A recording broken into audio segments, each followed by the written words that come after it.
Hello, guys. This is Nidhi from Designhill, and I'm your host for today. I hope you and your family are keeping well and safe and staying safe and fine. Welcome again to yet another event by Designhill, and today we will be discussing top ranking social media marketing trends. Today's event is brought to you by Designhill, world's leading creative marketplace that caters to the creative needs of businesses and individuals alike, who can source high quality design from professional designers and buy unique products created by independent artists. So moving ahead, let me introduce our speaker for today. You must have seen him before with us in a lot of panel discussions at Design Hill. We have with us Joe Cox, maybe the oldest living millennial. He was born in analog, raised in digital, and found a career on the internet. He spent the last 15 years on the agency side bringing new ideas to life for big brands and by helping them partner, draft off, and even hack themselves into popular culture. Now he is building a community of pop marketers, talking with the thinkers and the makers of popular culture in the Pop Marketing Podcast to teach others how to tap into the world of internet to supercharge their ideas and unlock their creativity hidden within the media we love. Very happy to have you with us, Joe, once again. Would you like to say a quick hi to the audiences? Absolutely. Thank you so much for having me. I love Design Hill events and being able to talk in front of this audience, especially because of those intros. I love those intro videos. It's pretty early here where I'm at here in the Midwest.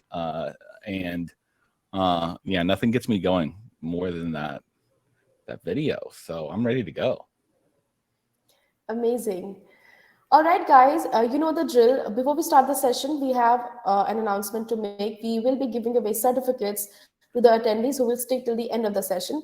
So please don't miss out on this chance and stay tuned till the end. Also, you can take a screenshot of this event, put it on your Twitter accounts, use hashtag Designhill events, tag Designhill and Joe's handles. We will be sharing Joe's Twitter handles in the chat box as well as through CTAs during the event. So please catch on that and share it on your social media. Having said that, let's quickly look at what Design Hill is all about. Need to get your parents off your back? Head to the world's #1 creative marketplace, Design Hill. When I started my photography business, I needed something that said this was more than just a hobby. It's not a hobby, Mom. That's why I went to Design Hill and got an amazing logo super fast at a price I could afford. The process was easy using Design Hill's logo maker. Just enter the name of your business, then pick out a number of designs that inspire you. I'll pick this one and that one looks cute. Then pick your colors or let the system decide. Add some more info like a slogan, the industry your business is in, and your budget. The logo maker, using machine learning and artificial intelligence, will design thousands of logo variants that you can choose from and adapt. In fact, I was able to get everything from business cards to t-shirt design and complete social media, all with the click of a button. With that, I'm all set. Now everyone I meet knows I'm a legit photographer. Even my mom. It's real.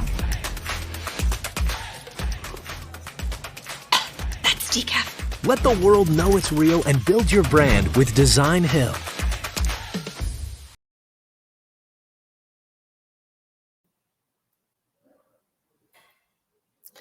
All right, that was all about Design Hill, and now we are set to start the session. Guys, if you have anything that you would like to ask Joe, you know the drill already. Do put it under the questions tab. We have also rolled out a few polls in the poll section. Don't forget to answer them as well. So, Joe, let's begin with the session. Completely over to you.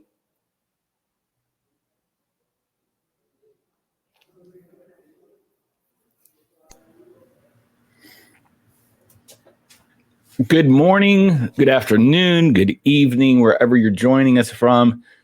Another reason I love the Design Hill audience and community is that it's insane how many different places all around this world that everybody is from. Welcome, everyone. Thank you so much for taking the time out today to hop on and talk about social trends as we begin unbelievably to depart and get into the later half of 2021 and looked at 2022. And I know this from being a marketer for long enough, is that everybody is really kind of beginning kicking into their 2022 marketing plans.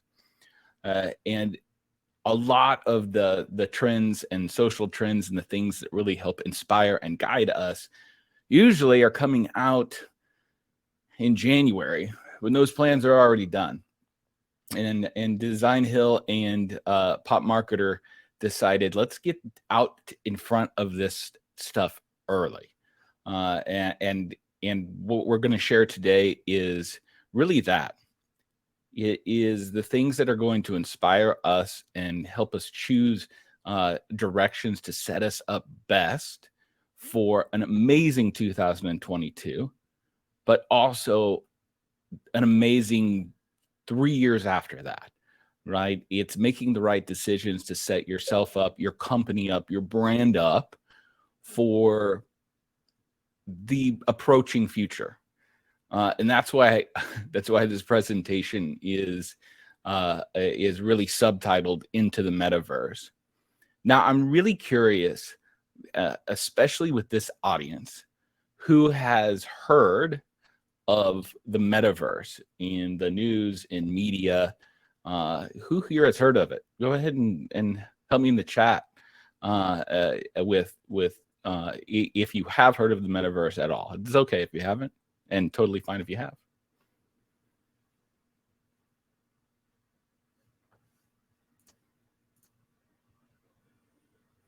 Great. But before we get into the metaverse, and really, I am really excited to talk to you all about the coming future of not only popular culture and marketing and technology throughout the world. I want to have some real talk real fast about social channels.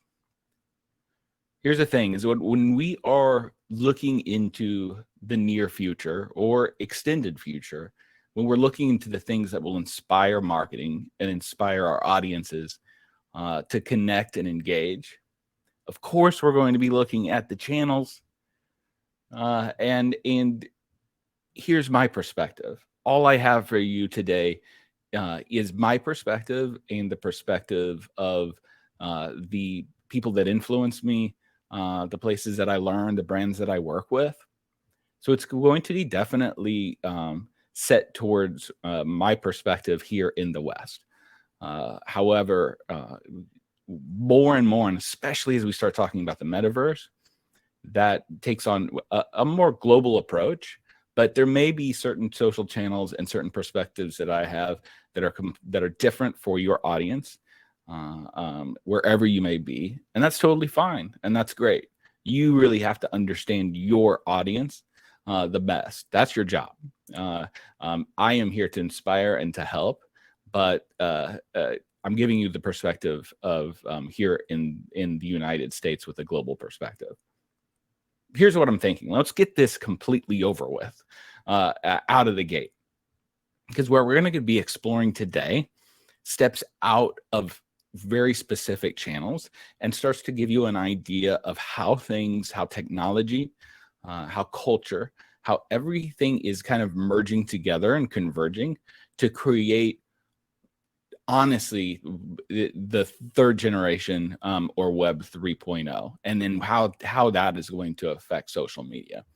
But I totally understand that channels that you work with day in and day out are important. So I wanted to get that completely out of the way here first thing in the morning and talk a little bit and spend a little bit of time talking specifically about the channels that are most popular now, that will continue to be popular, or the ones that are coming kind of up and heard a lot of stories about in 2021 so far.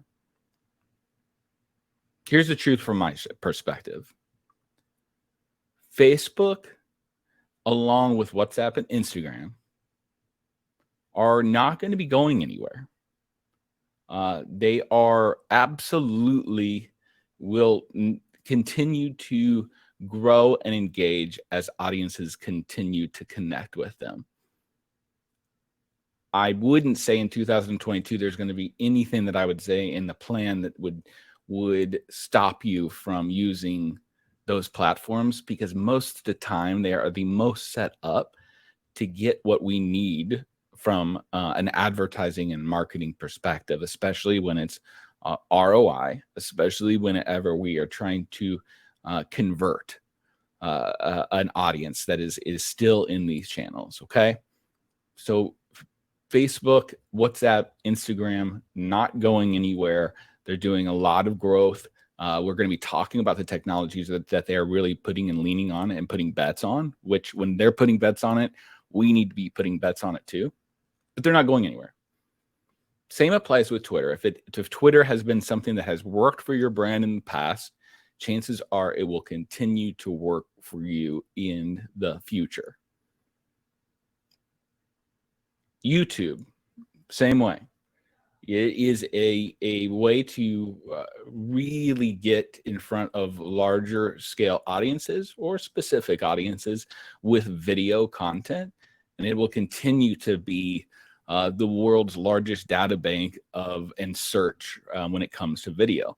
And it's also going to continue to be the way that I basically learned to do about everything in my household and my life. I use YouTube a lot. Some newcomers, though, that I really want to discuss today, that as we go into 2022, and you may be asking on questions, you may be asking yourself a lot of questions of, hey, do I take some parts of my budget and do I move some parts of my budget to different places? And should I try some of these channels out? TikTok. Now, 2020 is really a place and a space where we saw huge explosive growth and have continued to see explosive growth within TikTok, short form video, and everything, all the memes and trends that come from TikTok as a channel. I will say that they are maturing when it comes to advertising in their platform. So if there was a channel where I would say in 2021 where you have not explored and tested, the TikTok's probably going to be pretty high up there in the, hey, should I test something out for my audience? And it is starting to scale older as well. So it's not just for the kids. And their advertising platform is definitely maturing to be able to target and get messages in front of the right person. And I think you know all of this, a lot of the best practices here. So that's not, to me, social trends that are coming up, but those are really the best practices of how to use each platform for their own. Another one, what I would say is very interesting, especially here in the West, as it grows more globally, is Reddit. Has anybody here utilize Reddit on the daily just for their personal or professional lives, or joins any of the communities on Reddit? I am really curious how much it is used outside of the US and are talked about outside of the US, or how familiar you are with the Reddit platform. Tanya, thank you. She had not. Melissa does use it. Rachel uses it. That's awesome. Ramzan, yes, but no account. I hear you on that. I really, honestly, on personal use, I don't use it in a way where I'm participating a lot, but I 100% mine data within Reddit constantly. And one tip from marketer to marketer is that if you are looking for inspiration about your audience, or specifically what your audience is most interested in, Reddit is a really interesting place for research, and a place to really see where your audience is coming from. I will say in 2022, and as we go beyond, you're going to see more and more out of Reddit. And basically the reason is the power of community. And I think we may have thought we knew what community was, and whenever social media started, and we called things a community. But if we look at a Reddit community, if we look at like Wall Street bets from this year, if we look at the things that a community is able to come together and do when organized and organized through platforms like Reddit, it becomes a really powerful tool. And I think Reddit is one of those places that can really bring a community together. And that is one of the first places we're kind of seeing that pop up. Another really interesting thing about Reddit is you do not need to track if you're having issues with cookies and wondering without cookies and retargeting how you're going to get in front of the audience that your product or your service needs to get in front of. Reddit's a really interesting place because it's not necessarily needing all of that data and information. You're able to get in front of people by the things that they're most interested in and the communities they take a part of. So subject oriented. So the last that I'll talk about is Clubhouse. I'm super curious here. Clubhouse users who used it this year. I think it really probably February was its hottest spot.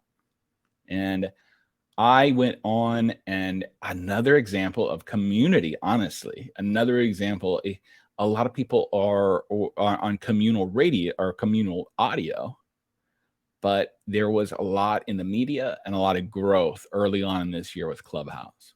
But do I think it's something in 2022 you'll be experimenting with?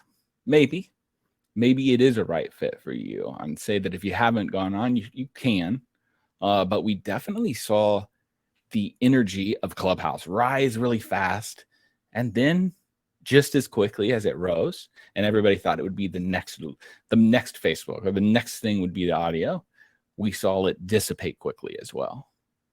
So it is an interesting channel and an interesting exploration of something very niche and specific. But I think what it does is it shows us a little bit more of what I'm going to continue to talk about, which is as we go into the metaverse, as it is very narrowed in and specific. And I think as marketers, what we need to do is really look at like, where's everything going, and take a larger approach. And I want to jump into that today. So wanted to get that out of the way of talking about the specific channels and where you may be going and trending in 2022. But I had a really interesting thing happen to me over 2020. And no matter where you are in the world, I think we all shared a very specific experience together, which is lockdown, which is the pandemic, which is really focusing more on being inside of our homes without a lot of without being able to do a lot of the things that we're used to in the outside world. And what that did was it really did hit the fast forward button when it came to a younger generation that was already very comfortable not being in physical spaces and using digital, as well as our exposure with it. The people that are older and were really kind of going without at that time. This is myself, my rabbit, and my beautiful daughter, Poppy. And something really interesting happened during the pandemic for us, in that despite the pandemic, despite not being able to go out and do the things that we love, my daughter and I went to her first concert together during the pandemic, which is weird. No, we didn't go to some underground illegal rave or anything crazy like that. We went to her first concert, or should I say she actually took me to her first concert, other than the other way around. And that's because the concert that we went to was on Roblox. Now, if you don't have a child that is, 12 or younger, you may not know a ton about Roblox. But if you do, chances are, especially here in the West, you know a lot about Roblox. Now, Roblox is a platform and a video game, social space in 3D, where my kid spends a lot of time, plays with her friends. Spent a lot of time during. She spent a lot of time during the pandemic, connecting with her friends through this platform. One second, I have a roaming cat that I have to deal with real quick.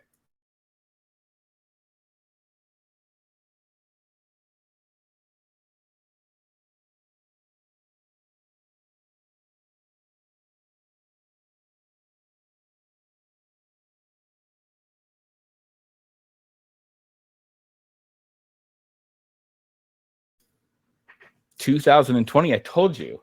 How much did this happen?" Your cat gets really vocal and you have to take a break. Thank you guys so much for your patience. As I was saying, Roblox had the first concert. It was a live concert with Lil Nas X that we went to, and we weren't the only people that joined the concert. It was actually attended over one weekend by 33 million people. That's a lot more than your normal concert venue will hold, right? But 33 million users joined for a live concert performance that happened at the same time, where the performance was real, but it was happening inside of Roblox, inside of the video game live, and that meant that the stage was giant, and so was Lil Nas X, and he was 50 feet above everybody else, and it was an incredibly great concert. Now, I will say a lot of really cool things happen in video game concerts that don't happen in regular concerts, like Lil Nas X being huge. But a lot of crazy things, kind of stay the same, too. One benefit is the drive is very short, and there's no parking. So this really got my spidey sense going. For a living, I answer for marketers what's next, what's coming down the pipeline, what is popular culture thinking, and how should I utilize that in my marketing. That's my job. And my spidey sense went off more than it has done, probably so since social media began in general. Because what I saw was something very different, and something that I believe will have a huge effect on not only marketing, but culture in the next few years. But you don't have to take my word for it. This guy, you might have heard of him before, owns a few social media companies.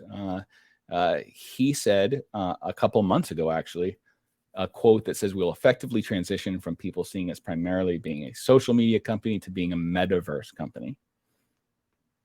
That's big.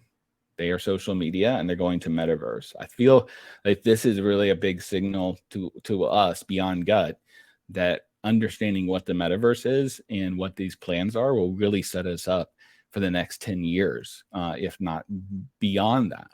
And if you've been behind in social media and in technology since it started, for the last decade, then you know the feeling of constantly kind of feeling that, hey, I'm trying to catch up and be behind. But a great time to kind of jump onto the train and get ahead of everything by really realizing what the metaverse is and how it transitions from social media. The metaverse can mean a whole lot of different things. It comes from a really cool Neil Stephenson book from 1992, especially if you're into cyberpunk and nerdy things like that. It was a book called Snow Crash. So the term itself comes from that book, where it's a future iteration of the internet. It's persistent, meaning it's open 24 hours a day. It's shared, and not just shared by one country or two countries, but shared by the entire world. And instead of just us being able to share information, such as text or pictures or videos, it's a place where we can link at least closer to in a physical space as well, all perceived in more of a virtual universe that's closer to the one that you and I are kind of in right now. Now, here's the truth. We have been willing this into existence for my entire youth. Pop culture, this is no new idea for popular culture. Ever since Tron, The Matrix, Ready Player One, the ideas behind the metaverse have always been there. And I probably, since the very first computer that we've made and the computer that we've seen, we've wanted to get inside that computer. And we've told stories about that. Now, the issue is that the technology that would power those ideas and those fantasies was not available. And I totally understand if you are looking at me and saying, yes, I know this evolution has been coming for years. But look at what happened with Google Glass. Even if anybody remembers Google Glass, or me, who's really remembers a lot and who remembers things that are even older, is there on the top left, which is Virtual Boy. Which was Nintendo's biggest flop ever. Definitely gave you a big headache, but did not give you the true virtual immersive experience. And I will say we've always been wanting to push the limits and get to this space. We haven't really done it so far, but why I'm talking about it today is that we're finally in that space. We see we're finally at that space is because it's coming out of the fringes and coming into a space where into mainstream where we will see it more. And we're talking about the technologies that you and I haven't seen, the plumbing, the things that allow cars to drive on them by themselves, the kind of data that you have whenever you get a map out on your phone and are following it, the kind of rich data that we've been collecting for the last 10 years is all built up in building the plumbing of virtual spaces and a digital space on top of the world that we're already in.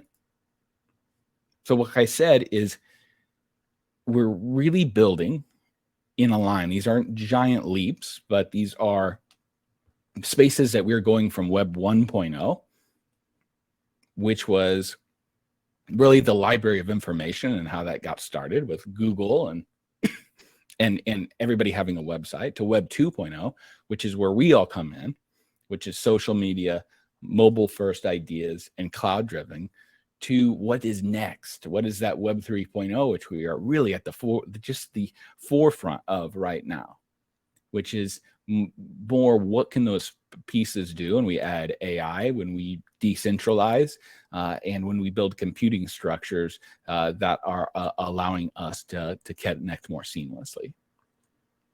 Now, if you want to read more about the metaverse and the technologies that make up the metaverse, definitely look up Matthew Ball and his framework for the metaverse. We're not going to have the time to go on to it today, but it is an incredible kind of breakdown of all the technologies needed and the plumbing and how it works and why the time is now for the metaverse. And everybody's talking about that now. But for us marketers, I'm not going to do 6 parts. We're going to do 3 parts. And that's gaming, VR, AR, and NFTs. And to me, this is the metaverse for marketers and the things that you can actually get your hands on right now and utilize in your plans for 2022.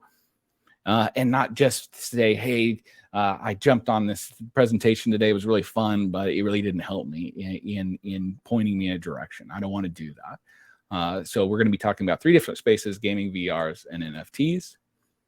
And I understand that all of those words have a lot of hype behind them.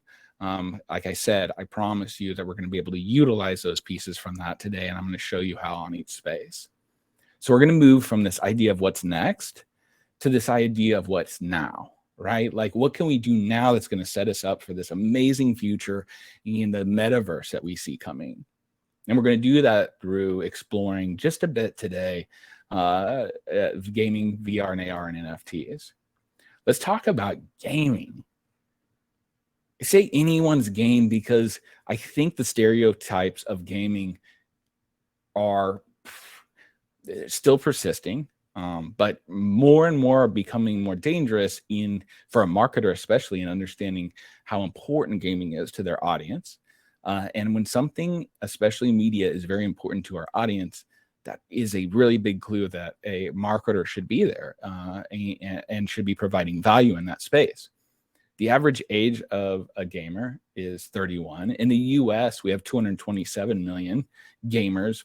That's a pretty giant portion. But globally, we're looking at least 72% of people are gamers. And the split is not guys in their basement anymore, or young teenagers in their basement. We're talking a split pretty even, and evening out even more between men and women. Here's a big insight for today. The future of social media is games. Games are and will be the new social media. And if you don't believe me, spend 15 minutes watching somebody young play Roblox, Fortnite, Minecraft. What you're seeing is games are turning into platforms. We know platforms are really what social media is. Young people are getting online and connecting with each other on these platforms because it's a more physical space. It's a closer thing to the physical space, and it's easier to hang out with their friends on these platforms. And all these different platforms offer a ton of different experiences outside of the traditional gaming to be able to talk and engage and identify themselves with the communities that they're part of. Roblox is getting bigger. It valued at $50 billion when it went public last year. And it is not extremely old. You might think it's just for youth, but I would definitely keep an eye on Roblox as we continue into the metaverse, because I think they're a front runner in this world. And my daughter spends less and less time. Actually, she's too young to be on a lot of the social networks, but she's very adept at communicating and hanging out with her friends inside these virtual spaces. And brands are beginning to go that space as well. And traditionally, video games has been very tough to do as a marketer, and marketers haven't got onto video games as much, because if you've ever tried to make a video game, you know that they're very hard to do. It takes a lot of time and a lot of effort to do that in. But platforms like Roblox allow brands to get on, utilize all the tools in the Roblox world, and build out experiences inside that world for their own brands. And yes, again, they're really more youth central. And you have brands as in high fashion with Gucci and music and entertainment and sports.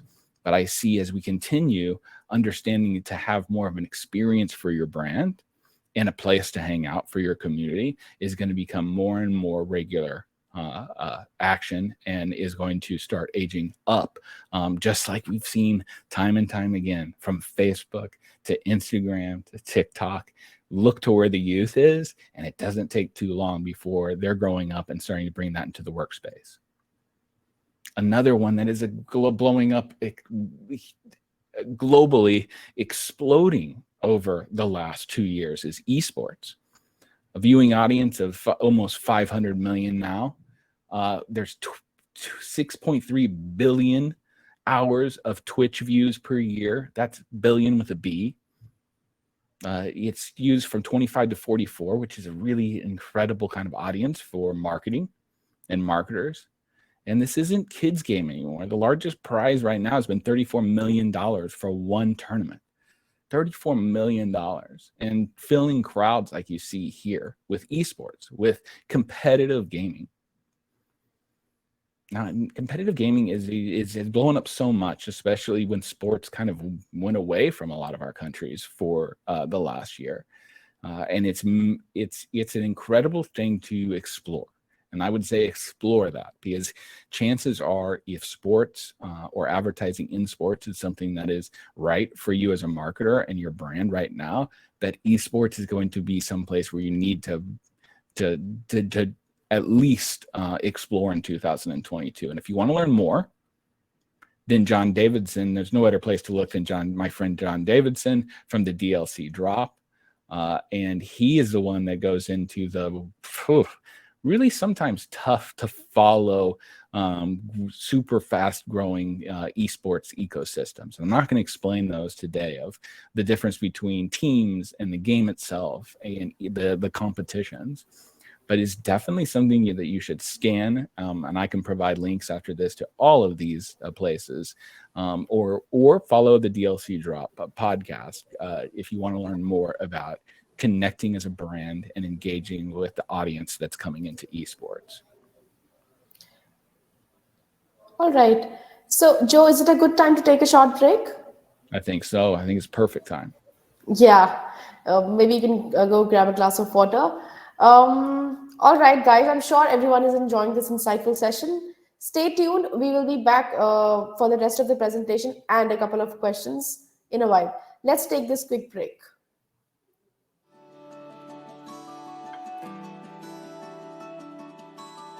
Clarematics is a full-service video agency based around video production. We created a brand that fit our identity at the time, but as we've evolved as a company, we found that original brand didn't quite fit our aspirations anymore. Finding a partner to rebrand your entire company takes a lot of time and effort. Finding Designhill was an incredible lifeline. Designhill offers a money-back guarantee. If we don't like any of the designs, we get all of our money back. The stuff that we ended up with were well beyond what we had been seeing on other creative services platforms. After creating a simple design brief by answering some questions created by Designhill, we posted, and within a few days, we had over 250 entries. Designhill's platform made it easy to communicate with all of the potential designers. Eventually, we picked a winner. In addition to a logo, our designer also created a letterhead, business cards, and banners for all of our social media platforms. With Designhill's help, we now have a brand that meets our aspirations. We're ready for the future and everything that it's here to bring.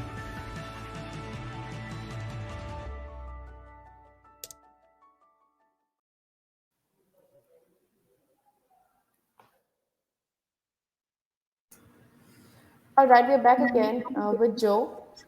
Joe, you will have to share the presentation once again on the screen. Absolutely. And it even picks me up in the same spot.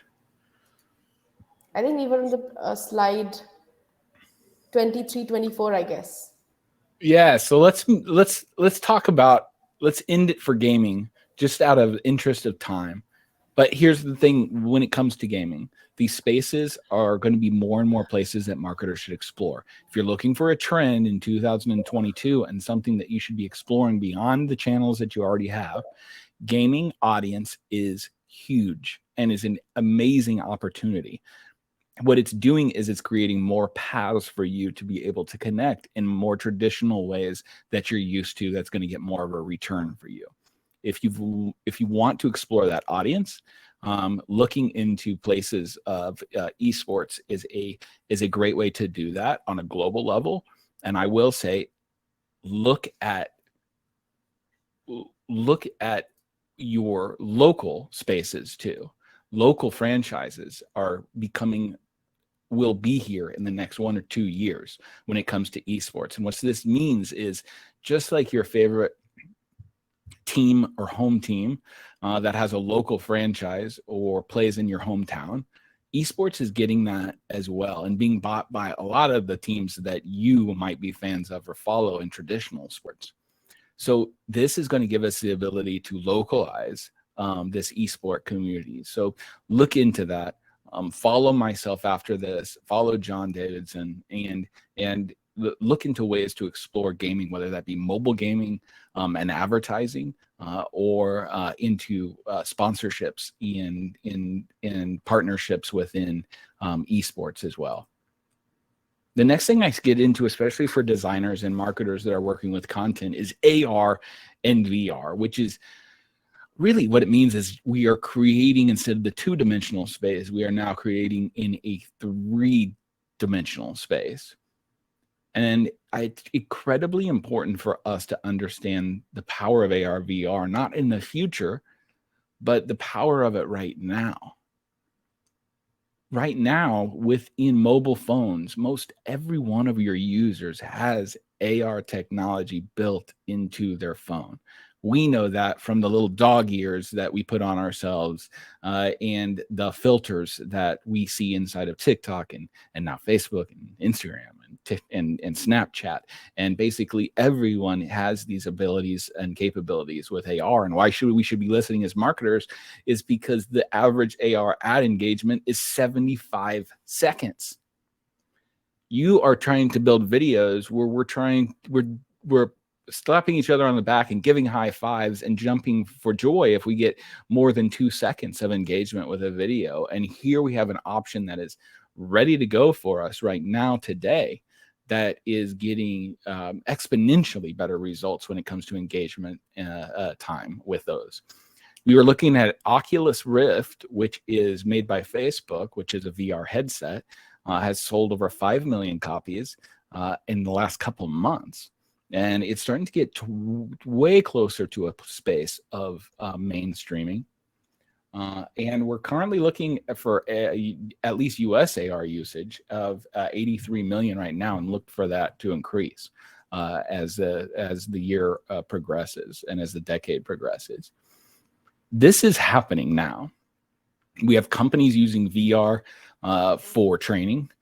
We have armies making large contracts with Microsoft to be able to utilize AR for soldiers. We have Apple Glass, Apple VR. AR technology is coming out from everyone. And then in the next couple of years, we're going to see huge pushes in every brand that we know having this. And it's starting to really become something that as a marketer, you want to get in front of rather than be behind as these huge companies progress. Let me break it down just a little bit for you all. Right now in Facebook, Instagram, TikTok, and Snapchat, all of these have the ability to have AR implanted into advertising, which means that you can connect directly with somebody on their mobile and they can go inside of an AR experience, whether that AR experience be inside their out world, the world that the camera faces outward. So it makes their room a different kind of experience. It allows you to hunt for Pokemon, whatever that it may be. But it also is facing the camera too, and being able to transform your image into more of a virtual avatar, and give us those amazing licking puppy dog ear filters that we are more used to than we believe already. I will say that Facebook, currently, not in 5 years, but currently 1/5, 1 out of every 5 people that work for Facebook work on AR or VR.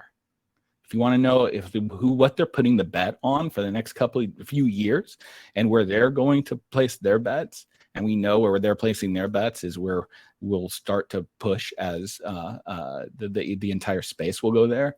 It's that they are putting their bets on AR, VR, and the metaverse. And you'll see technologies from all these spaces as well. Snapchat has their glasses. Everyone has a studio that is an AR kind of a push for studio. And if we're looking for that next piece of content to engage our consumer and bring them something as a way to connect with our brands, you should look no further than using AR, VR, because you can use it today. Where do I start? How do I even look into building this? This is so new to me. And here's the even better part. It's all free.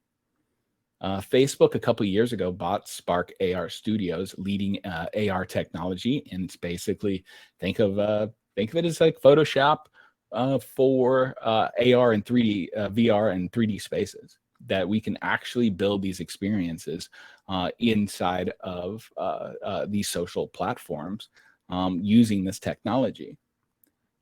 And I will say that you can check it out right now, a free Spark AR course in Facebook Blueprint. You can go in, and I promise you, if I can make one, you can make one. I was able to go in and make my own lens, my own filter, my own AR experience within an hour. So it's someplace you definitely want to explore, and it's someplace where you can build a new skill set. You can build a new place to take all the things that you've learned in this two-dimensional space and bring it there without having to spend $100,000 on technology. Photoshop used to be very expensive. These things used to be very expensive, and now they want creators on it. They want it learning. The community is huge, and it is definitely a space, especially if you're in the creative realm, where I think to get in now is going to really be a great investment for a time spent for you as we move later into the decade. So whenever we look at AR, VR, a few things that we should take for ourselves now as we build 2022 plans is you should be using it in social ad creative. You can use it through all those platforms that I talked about, and they all can be embedded within your advertising. So if you're looking for a way to engage, a new way to go beyond video, look no further than AR and VR and explore how you could utilize that in 2022. Go out there and get Spark AR training. It is free. It is at your own pace.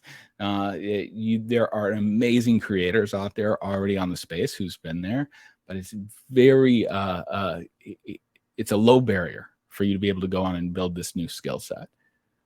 If you're doing events in any capacity, there's no reason you should not be utilizing at least AR filters and kind of AR extended experiences with that. It's a great way to really bring an experience to the next level, especially since everyone that usually comes to your event is going to have a phone that has this technology already embedded into it.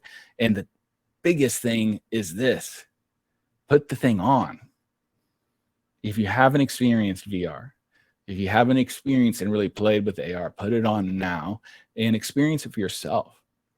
Whether if you're able to get your hands on an Oculus Quest, which for the older ones, we're looking towards right around $100 to be able to get in, which is a lot less than most video game platforms.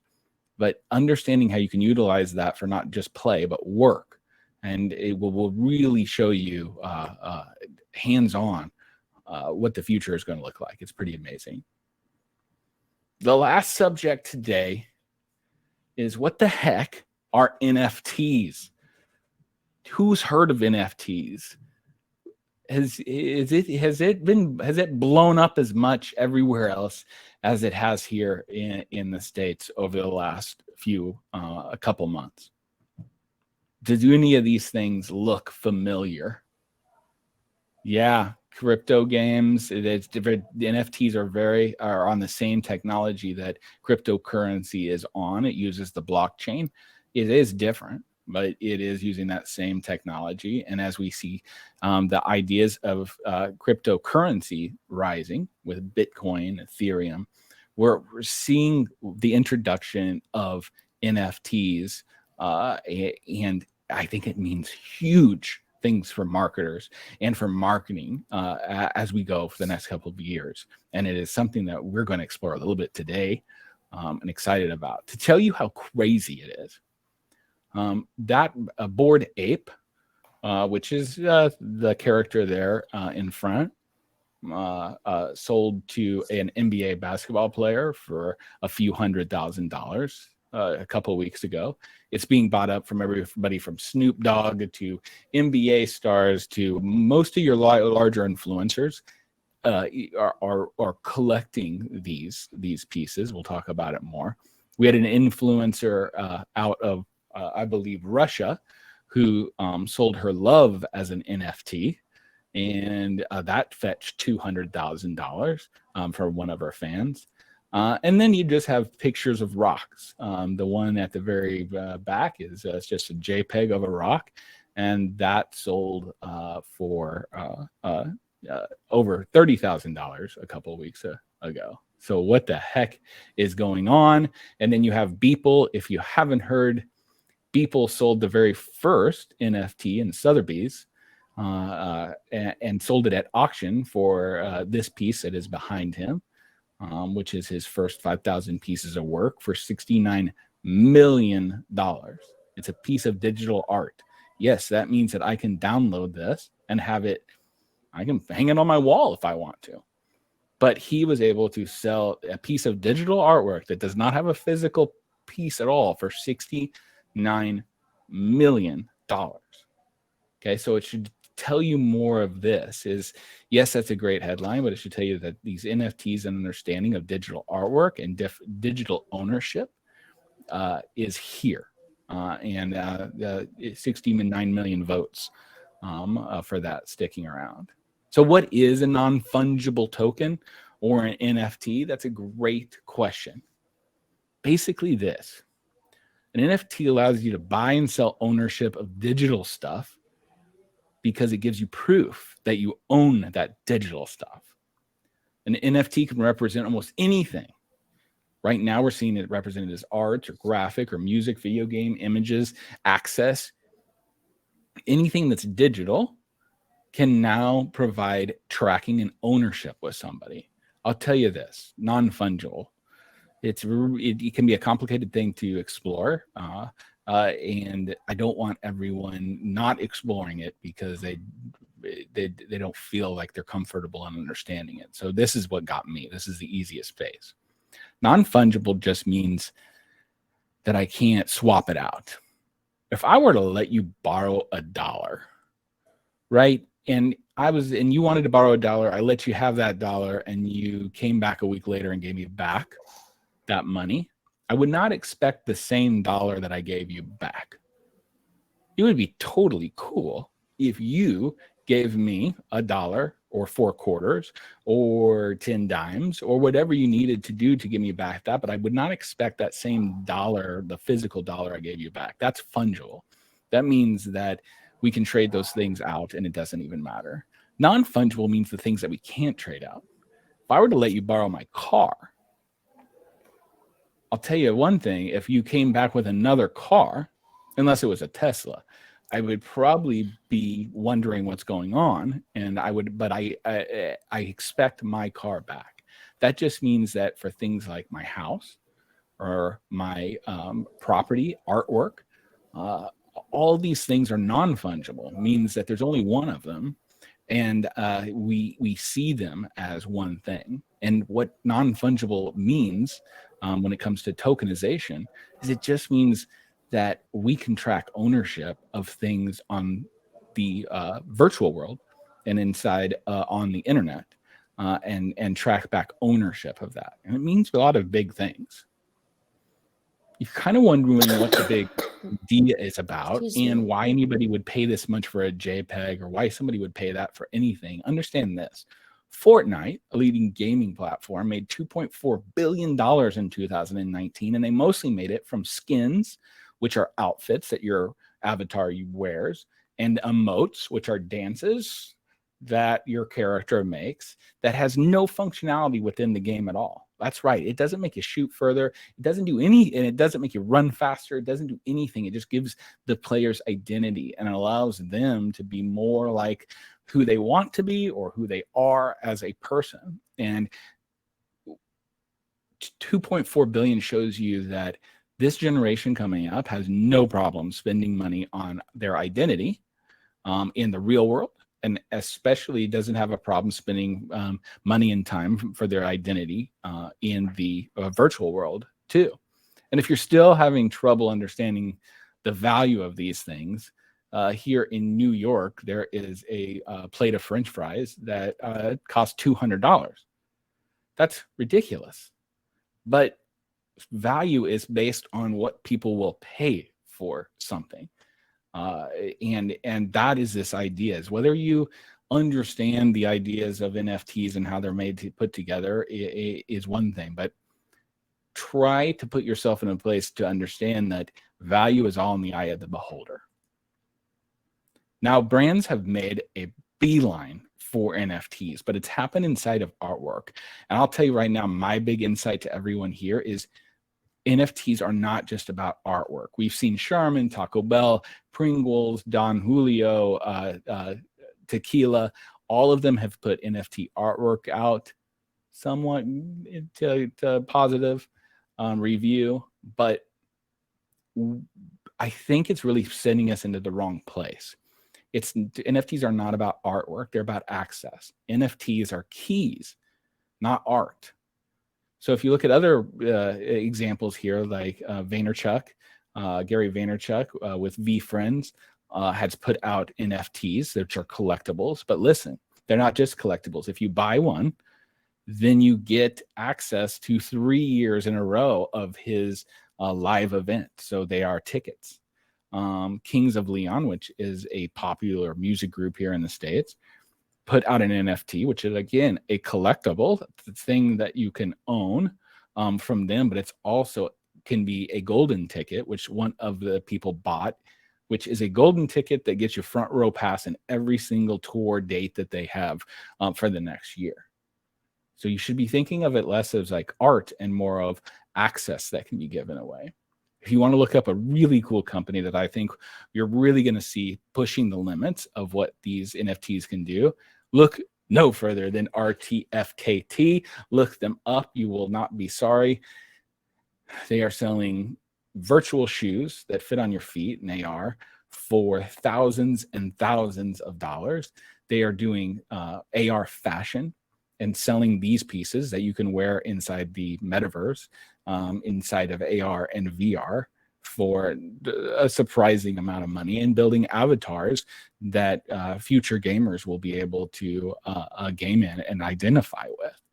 One of the, if you can visit them, you'll start to really understand how a lot of these things converge. And the other thing that I'll say is, even if this NFT is not for you and your user currently, I totally get it. One thing you should be paying attention to is, I told you NFTs are more like keys. NFTs are also showing us what true community does. We talked a little bit about that in the front about it with Reddit, but Discord. If you have not downloaded Discord and used Discord, you might not be marketing on it. But if you want to understand how a modern community is made, how engaged a modern community is, and NFTs really brought this out, is to understand more about Discord as a channel and how communities are coming onto Discord and not just talking about the biggest thing that they're a fan of, but organizing and connecting and doing things together as a community. And we're going to see that happen a lot over the next few years. So when it comes to NFTs, think access beyond artwork. Really look at it as a place for your super fans, less so as how can I pay this influencer to do something. It's more of an idea of what can I get what can I give to the people that love me most and build that super fan. It's really a modern look at community and how we should explore and see the communities of the future. And if we're really wanting to build what we really call a community, how much more work we need to do that. And as well as, hey, just know your consumer. NFTs are really kind of hard to get into. You should be following them right now as a marketer, but it's still tough for most of the audience to get involved with them just because the technology is involved. So it's going to take a little while to mainstream, but I promise you'll want to get ahead of this, because when it takes off and when it continues to get more mainstream, you're going to see this take off at a global level that we really haven't seen before since the launch of social media. So there is marketing in the metaverse for everyone. We explored gaming, VR, NFTs, which are the kind of the big three that are converging into what we call the metaverse. And I know this is not SEO tips and tricks, but we have plenty of those, and those are not going away. Facebook ads and ROI not going away, but we need to be pushing ourselves towards these new, incredibly fun spaces that we're going to be living in and sharing space with for the next, for the rest of our lives. So I've answered what now. And so what now for all of you. Thank you guys so much for joining me today. If you want to learn more, you can scan right here and follow me in all types of social and as well as check out my pop marketing podcast, where I interview people that are all over the video games, NFTs, pop culture, and everything, that are the marketers that are behind those places. And gosh, I'm always so thrilled to be here. Thank you, Designhill. Thank you so much, Joe. It was such a nice presentation. We got to know about, at least I got to know about NFTs for the first time, and gonna research and read more about it. We have a few questions. Let's take a few of them. We're already ahead of time, and I will cancel the presentation so that we can have you on the screen. All right. All right. So there's this question by Melissa.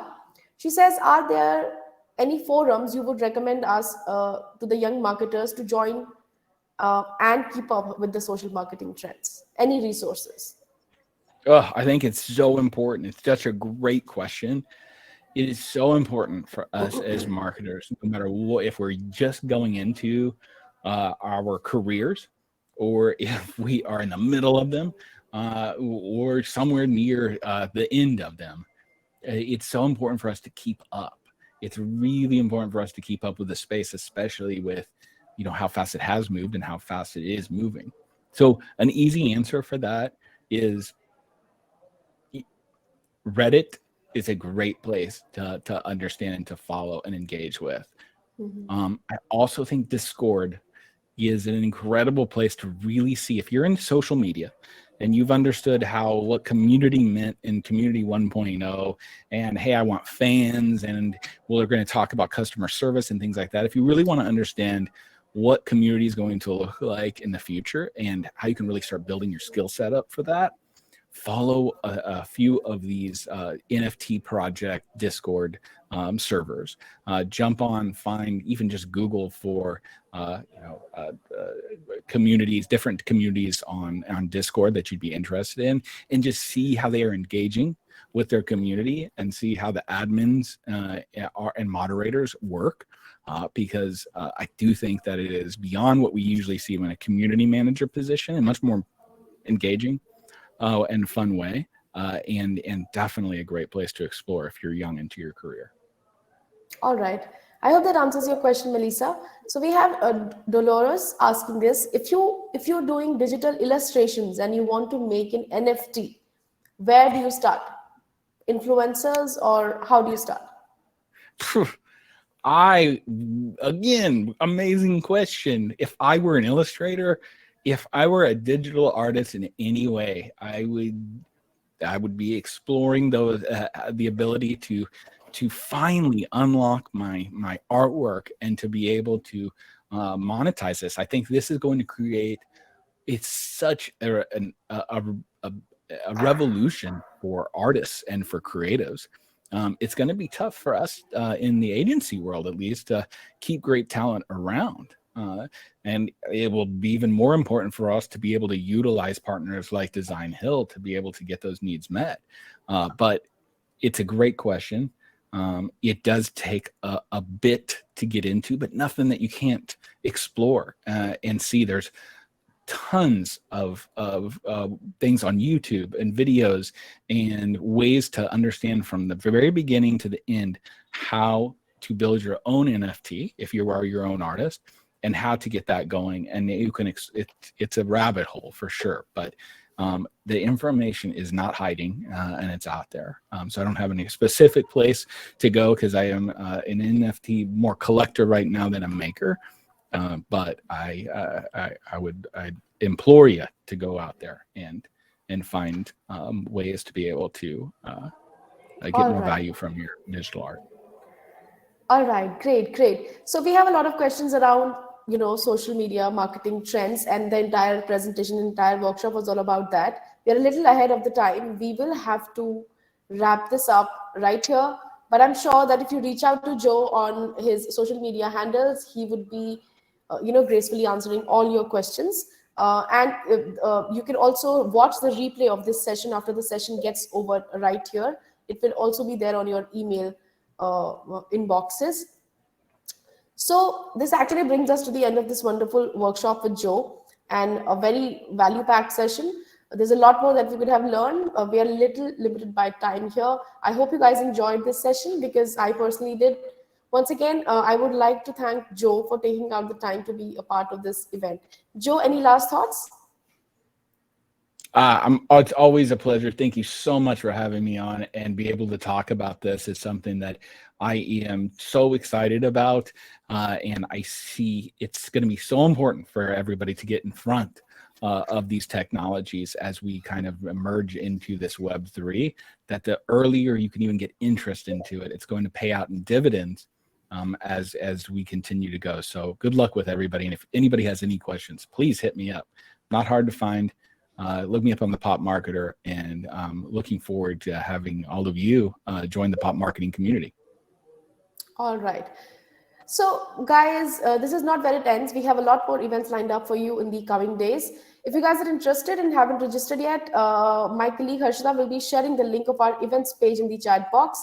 Please go and don't forget to subscribe the events page to stay updated for all our upcoming events. Also, do check out our Learn page to feed your inspiration, creativity, multiply your business and creative growth 10 times by learning tips, hacks, growth stories. Visit Designhill Learn page and don't forget to subscribe. On that note, I would like to say bye to everyone who joined us here today. Take care, guys, and stay safe. Thank you so much, Joe. Bye.